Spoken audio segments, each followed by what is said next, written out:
शेतकरी मित्रांनो नमस्कार. शेतकऱ्यांसाठी पावसाचा अंदाज आणि ठळक बातम्या. पंजाबराव डक हवामान अंदाज यांच्या मते राज्यात पावसाने घेतलेली विश्रांती आता संपणार असून हवामानात मोठे आणि महत्त्वपूर्ण बदल घडून येत आहेत. बंगालच्या उपसागरात एक नवीन प्रणाली सक्रिय होत असून येणारे काही दिवस संपूर्ण महाराष्ट्रासाठी मुसळधार पावसाचे ठरू शकतात. आज 13 ऑगस्ट 2:30 झाले आहेत. पाहूयात आज रात्रीपासून पावसाचा जोर कुठे आणि कसा वाढणार आहे. गेल्या 24 तासांतील स्थिती. गेल्या 24 तासात विदर्भाच्या पूर्व भागात, मराठवाड्याच्या दक्षिण पट्ट्यात, सोलापूर, अहमदनगर आणि कोकण किनारपट्टीवर हलक्या ते मध्यम सरींची हजेरी लागली. सध्या राज्यात कोठेही मुसळधार पाऊस नाहीये, पण हे चित्र लवकरच बदलणार आहे. पावसाच्या पुनरागमनाचं मुख्य कारण. या पावसामागचं मुख्य कारण आहे बंगालच्या उपसागरात तयार होणारी नवीन हवामान प्रणाली. उद्यापर्यंत म्हणजेच 14 ऑगस्ट या ठिकाणी एक कमी दाबाचं क्षेत्र तयार होईल आणि पुढील 48 तासात ते अधिक तीव्र होण्याची शक्यता हवामान विभागाने वर्तवली आहे. या प्रणालीमुळे मान्सूनचा आज पुन्हा दक्षिणेकडे सरकेल आणि बाष्पयुक्त वारे थेट महाराष्ट्राकडे खेचले जातील, ज्यामुळे राज्यात सर्वदूर पावसाला सुरुवात होईल. आज रात्रीचा अंदाज. सध्या सॅटेलाइट इमेजेसनुसार वर्धा, नागपूर, छत्रपती संभाजीनगर, चंद्रपूर, यवतमाळच्या काही भागात तसेच धाराशिव, अहमदनगर, सांगली, सोलापूर आणि कोकणातील काही भागात पावसाचे ढग सक्रिय आहेत.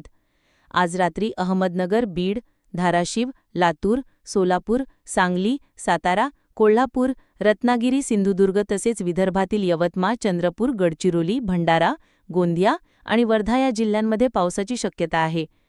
तालुका पातळीवर बोलायचं झालं तर अहमदनगरमधील कर्जत, जामखेड, सोलापूरमधील करमाळा, पंढरपूर, धाराशिव मधील भूम, परंडा, सांगलीमधील जत, कवठे, महांकाळ, साताऱ्यातील खटाव आणि कोकणातील रत्नागिरी, संगमेश्वर, चिपळूण या भागात पावसाची शक्यता आहे. सिंधुदुर्ग आणि गोव्यातही जोरदार सरी बरसतील. विदर्भात वर्ध्यातील सेलू, नागपूर ग्रामीण आणि उमरेड परिसरात पावसाचा अंदाज आहे. उद्याचा सविस्तर अंदाज. 14 ऑगस्ट. उद्यापासून राज्यात पावसाचा जोर लक्षणीय वाढणार आहे. बंगालच्या उपसागरातून येणारे बाष्पयुक्त वारे आणि उत्तरेकडून येणारे वारे विदर्भ आणि दक्षिण मध्य महाराष्ट्रावर एकत्र येतील. मुख्य प्रभाव क्षेत्र. उद्या विशेष करून नागपूर, अमरावती, वर्धा, यवतमाळ, चंद्रपूर, बीड, धाराशिव, लातूर आणि अहमदनगरच्या दक्षिण भागांमध्ये मेघगर्जनेसह मध्यम ते काही ठिकाणी मुसळधार सरी बरसतील.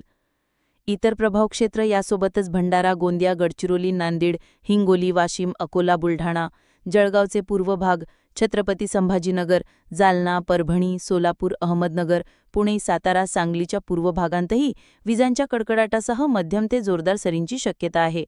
मात्र या भागांमध्ये पावसाची व्याप्ती थोडी कमी राहील. कोकण आणि घाटमाथा, रत्नागिरी, सिंधुदुर्ग, कोल्हापूर घाट आणि सातारा घाटात मध्यम ते जोरदार पावसाची शक्यता आहे. तर नाशिक घाट, पुणे घाट, मुंबई, ठाणे आणि पालघरमध्ये हलक्या ते मध्यम सरी अपेक्षित आहेत. नंदुरबार, धुळे आणि नाशिक, पुणे, सातारा, सांगलीच्या मध्य भागांमध्ये मोठ्या पावसाचा अंदाज नाहीये. हवामान विभागाचा इशारा. 14 ऑगस्ट. आता हवामान विभागाचा इशारा काय सांगताय तेही पाहूयात. उद्यासाठी म्हणजेच 14 ऑगस्टसाठी ऑरेंज अलर्ट. भंडारा, चंद्रपूर, गडचिरोली आणि यवतमाळ या जिल्ह्यांना मुसळधार ते अतिमुसळधार पावसाचा ऑरेंज अलर्ट देण्यात आला आहे. Yellow alert. गोंदिया, नागपूर, वर्धा, वाशिम, अमरावती, अकोला, बुलढाणा, हिंगोली, नांदेड, जालना, बीड, धाराशिव, लातूर, परभणी, सोलापूर, अहमदनगर, पुणे, सातारा, कोल्हापूर घाट आणि कोकणातील रायगड, रत्नागिरी, सिंधुदुर्ग या जिल्ह्यांमध्ये मेघगर्जनेसह मुसळधार पावसाचा येलो अलर्ट जारी करण्यात आला आहे. पुढील अंदाज. 14 ऑगस्ट. एवढ्यावरच हा पाऊस थांबणार नाही. 14 ऑगस्ट रोजी पावसाचा जोर आणखी वाढणार असून विदर्भातील गोंदिया, गडचिरोली, चंद्रपूर, नागपूर, वर्धा, यवतमाळ, वाशिम या जिल्ह्यांसाठी ऑरेंज अलर्ट कायम आहे. तर कोकण आणि घाटमाथ्यावरही पावसाची तीव्रता वाढणार असल्याचा येलो अलर्ट देण्यात आला आहे. थोडक्यात राज्यात पावसाचा एक नवा आणि जोरदार टप्पा सुरू होत आहे. आम्ही हवामानातील प्रत्येक लहान मोठा बदल आणि त्याचे तुमच्या भागावर होणारे परिणाम तुमच्यापर्यंत अत्यंत जलद गतीने पोहोचवत राहू आणि अशाच महत्त्वाच्या बातम्या आणि अपडेट्स तुमच्या मोबाईलवर मिळवण्यासाठी आपले चॅनल सबस्क्राईब करून ठेवा. आता पाहूयात काही महत्त्वाच्या ठळक बातम्या. शेतकऱ्यांना पीक विम्याचे 921 कोटी रुपये मिळायला सुरुवात झाली. राज्यातील गतवर्षीच्या खरीप हंगामातील शेतकऱ्यांचं मोठ्या प्रमाणात नुकसान झालं होतं. आता शेतकऱ्यांच्या खात्यामध्ये 11 ऑगस्ट 2025 पासून शेतकऱ्यांच्या खात्यामध्ये नुकसान भरपाई मिळायला सुरुवात. शेततळ्यासाठी 2 लाखापर्यंत मिळणार अनुदान. शेतकऱ्यांसाठी सरकारची नवीन योजना. लाडकी बहीण योजनेचे 5 वर्ष सुरूच राहणार. मुख्यमंत्री देवेंद्र फडणवीस. कर्जमाफीसाठी शेतकरी संघटनेचा एल्गार. तर अहिलनगरसह महाराष्ट्रातील शेतकऱ्यांची संपूर्ण कर्जमाफी व्हावी यासाठी महायुती सरकारच्या विरोधात शेतकरी संघटनेने एल्गार पुकारला. हंगामी काळामध्ये शेतकऱ्यांच्या कर्जमाफीसाठी जनआंदोलन उभारण्याचा निर्धार. शेतकऱ्यांच्या कर्जमाफीसाठी निर्णय योग्य वेळी घेणार कृषीमंत्री दत्तात्रय भरणे यांचे प्रतिपादन. 26 लाख महिलांची यादी महिला व बाल कल्याण विभागाकडून तयार करण्यात आली. महिला बाल कल्याण विभागाकडून जिल्हा प्रशासनाला आदेश देण्यात आले. वेगवेगळ्या निकषाच्या आधारे लाभार्थी महिलांचे अर्ज पात्रता तपासणार. राज्यभरातील तब्बल 26 लाख लाडक्या बहिणींची होणार आता चौकशी. मुद्रा योजनेतील तब्बल 23,000 व्यावसायिकांचे कर्ज एनपीएमध्ये. केंद्राच्या महत्त्वाकांक्षी योजनेमध्ये वाहत आहेत 55 कोटी रुपये. शेतकऱ्यांकडील सोयाबीन संपले आणि आता बाजारभावामध्ये दर वाढले. सध्या सोयाबीनला मिळतोय 4,000 रुपयापासून तर 4,800 रुपये तर 4,900 रुपये प्रति क्विंटल सोयाबीनला भाव.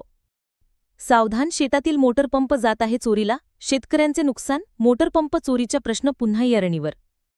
तब्बल 8,460 शेतकऱ्यांचा बोनस अडला. संस्थांनी हुंडा जमा न केल्यामुळे अडचण. शेतकऱ्यांना करावी लागते आता प्रतीक्षा. पीक विमाचे 5.38 कोटी रुपये आले. शेतकऱ्यांना मेसेज पाहिलात का? वर्षभराची प्रतीक्षा अखेर शेतकऱ्यांची संपली. पोळ्या सणापूर्वी रक्कम आल्यामुळे शेतकऱ्यांचं आनंदात वातावरण. मागील वर्षभरापासून शेतकऱ्यांना पीक विम्याची हप्त्याची प्रतीक्षा होती. अखेर केंद्र शासनाकडून पीक विमा मंजूर होऊन राज्य शासनाकडे वर्ग करण्यात आला. त्यानंतर सोमवारी 11 ऑगस्ट रोजी शेतकऱ्यांच्या बँक खात्यामध्ये 5.38 लाख रुपये विमा रक्कम जमा करण्यात आली. सकाळी 11 वाजल्यानंतर दुपारी 3 वाजेपर्यंत अनेक शेतकऱ्यांना फोन मेसेजमध्ये त्यांच्या बँक खात्यामध्ये पैसे येण्यास सुरुवात झाली. मागील वर्षीचा खरीप हंगामातील 1 रुपयामध्ये पीक विमा योजना होती. योजनेअंतर्गत जवळपास 91,000 विमा प्रस्ताव जिल्ह्यातून सादर करण्यात आले होते. दरम्यान मागील वर्षी समाधानकारक पाऊस पडला तसेच पिकावर रोगराईक संकट आले नाही. मात्र अवकाळी पाऊस व पुरामुळे पिकांची नासडी झाली होती. तर पिकांची काढणी झाल्यानंतरच परतीचा अवकाळी पाऊस बरसला.